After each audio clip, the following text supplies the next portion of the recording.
Hello, everyone, and today the topic that I will talk about, or I'm going to speak about the hacks or the tips, is something which is very normal in our day to day life, especially the people who are working in corporates or at work.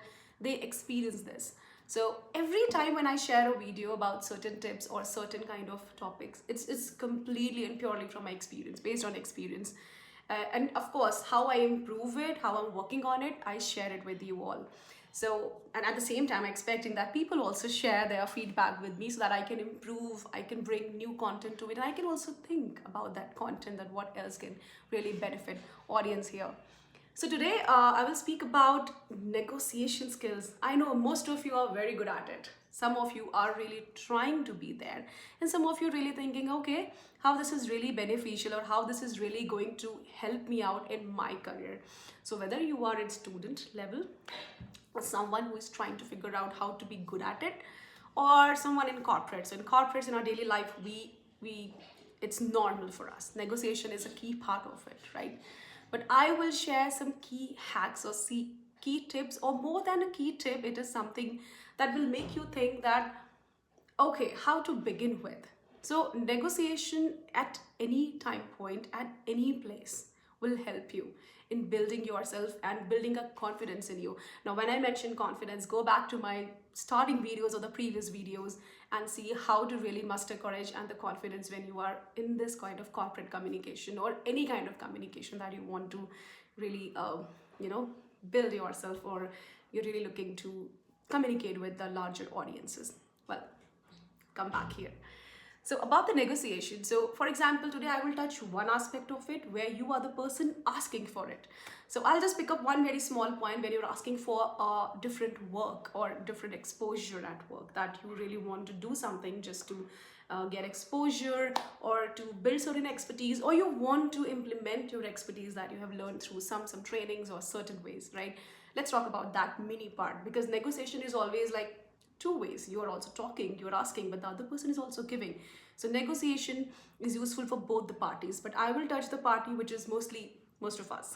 So since we are the corporate guys, we will always have to not be good at it, but at least know the knack of it, how to really deal with it. So when you are negotiating, or when you are really asking for something for yourself, just first thing is always, more than giving the mindset to the person, the first thing here, the first tip here is, go with the mindset that you are asking or questioning, you're not begging. So the moment the beggar's mindset, or I'm not using the right word, maybe the begging could be offensive, but let's say when you come with the mindset that, I'm in need, you give me, that somehow puts the thought in other person's mind that, why should we give you, why do you need it? So here, to replace this kind of mindset from the perspective of always asking a needy mindset, you come up with a mindset that I should get it. So with the questioning mindset that, okay, this is the something I'm looking forward to it, and I would like to know more about this work if I can really get this work. So more of the question, and what can this work do, or what are you really trying to implement some new tool at work? Can I contribute to it? Try to know about that. The second would be the second tip here is always about coming up with some data and supporting facts. Now, I'm not asking you to come up with the larger presentations out there or build a huge reports to really justify yourself. But again, a small preparation, a mini prep before getting into this negotiation thing, can really win, can really give you that entry, that can act as an entry door for you. So of course, building some data around it, some supporting facts, that why should you get it. Many people try this when they are really in the corporates, I think, when you are doing the salary negotiations, which is one of the basic thing in corporates. So usually when you come up with the data and supporting facts, that this is what data says, it could be the market research, it could be the role that you are in. Sometimes you put yourself a little bit above in the conversation, upper hand, let's say, that okay, you are aware, and awareness is everything, right? The third is, I'm talking about the skill set that you offer at work. So I'm not saying everyone is a master of everything, right? But at least you're a master of something. So anything that you have managed to solve in past, now you must be thinking, I'm doing daily work, but still I deserve, or many people think I deserve this. So maybe you can put it in a way that what you have been doing in daily work, but the mindset shift. So with what mindset have you approached to the problem or to this work with somebody was looking? It could be a very minor thing, but then, or it could be something that you pitched this idea to someone. Just try putting that. So that is also one of the data and facts. But data and facts here I'm talking about is collecting external information, and your skill set is something what you brought on the table to solve the problem, or what you can additionally contribute if you're asking for some different work or different exposure out there.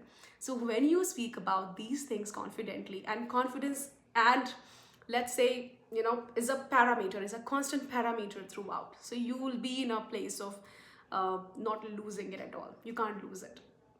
So when you come up with these three things, uh, most of the time, I don't know, again, what kind of work or what kind of salary expectation you are making there, or what kind of negotiation you are into getting into the business, or winning from the client the business.